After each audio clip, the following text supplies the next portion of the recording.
सोलापूर महानगरपालिकेचे कोट्यावधी रुपयांच्या प्रशासकीय कामांच्या मंजुऱ्या दिल्या आणि प्रत्यक्षात वेगवेगळ्या निविदा काढून दलित वस्त्यांचा निधी अन्यत्र वळवला आहे। यात अधिकारी आणि ठेकेदार यांचे संगनमत आहे, असा आरोप आरबी दयावान ग्रुपच्या वतीने आयोजित पत्रकार परिषदेत करण्यात आला।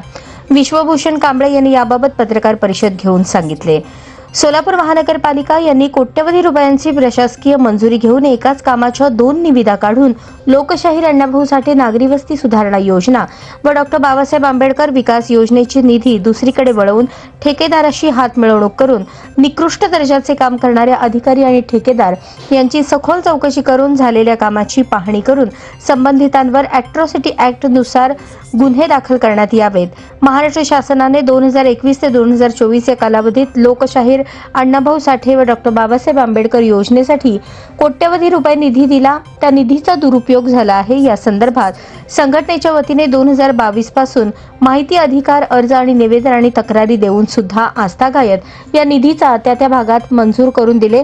त्या भागात काम न होता दुसऱ्याच कामासाठी गैरवापर आणि संगनमताने निधीचा दुरुपयोग झाला आहे। यासाठी 2022 पासून लढा आणि निवेदन तक्रारी माहिती अधिकार अर्जाद्वारे चौकशी करून आजतागायत काही उपयोग झाला नाही, म्हणून सदर कामाचा निधी त्याच भागात खर्च झाला नसल्यामुळे सदर योजनेच्या नावाची आणि पूर्ण सोलापूरमधल्या नागरिकांची फसवणूक झाली आहे। लोकशाहीर अण्णाभाऊ साठे नागरी वस्ती सुधारणा योजना निधी वळवणारे अधिकारी आणि ठेकेदार यांच्यावर अॅट्रॉसिटी ॲक्ट नुसार कारवाई करण्यात यावी।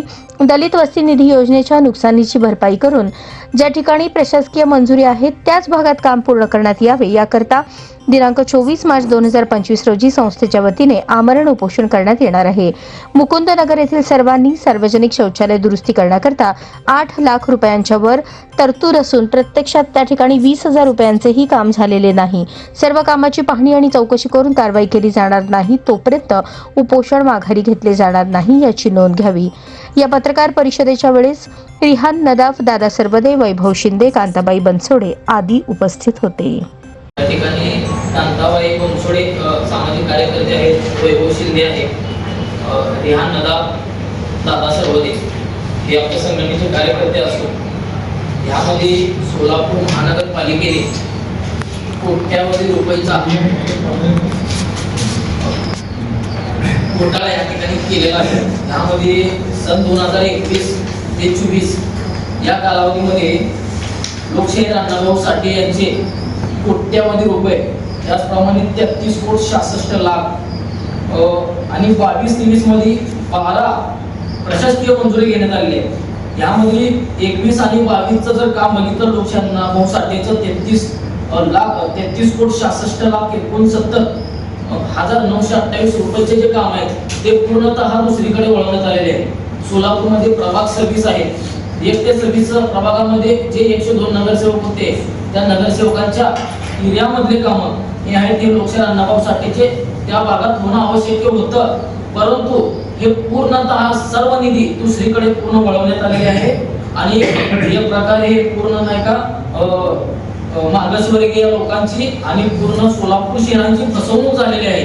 जे संबंधित अधिकारी आहेत, संबंधित जे ठेकेदार आहेत, ज्या अधिकाऱ्यांची वैयक्तिक सखोल चौकशी करून जे यांच्यावर एक गठीत समिती नेमून जे संबंधितांवर अॅट्रॉसिटी ॲक्ट नुसार म्हणजे ह्या अधिकारी लोकांनी सर्वतः पूर्णतः मागासवर्गीय लोकांच्या भावनाशी व त्यांची जी योजना जे हक्क आहेत ते हिसकावून घेण्याचं काम या ठिकाणी अधिकाऱ्यांनी केलेलं आहे।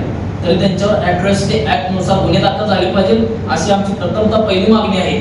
दुसरी मागणी अशी आहे की 2022, 23 आणि 24 या कालावधीमध्ये 12 प्रशासकीय मंजुरी आहेत। यामध्ये बघितलं गेलं तर 22-23 ला 8 कोटी 38 लाख रुपये आहे, परत 23-24 ला आहे 3 कोटी 23 हजार रुपये आणि 23 ते 24 म्हणजे ह्या 1 वर्षाच्या कालावधीमध्ये कमीत कमी 2 कोटी 9 कोटी परत 2 कोटी 20 कोटी रुपये किंवा 1.5 कोटी रुपये आणि लोकशाहीर डॉ. बाबासाहेब आंबेडकरांचे 60 लाख रुपये म्हणजे कमीत कमी एकाच निवेदनाचे एकाच प्रशासकीय एकाच एरियाचे 2-2, 3-3 निविदा घेण्यात आलेले आहेत। म्हणजे प्रभाग 4चं जर काम कांबळे घरापासून ते नदाबच्या घरापर्यंत यामध्ये टेंडर आहे. ह्याला मक्ता जरी 9 लाख रुपयाचा मंजूर असताना परत त्याच्यावर डॉक्टर बाबासाहेब आंबेडकरांचा मक्ता घेण्यात आलाय.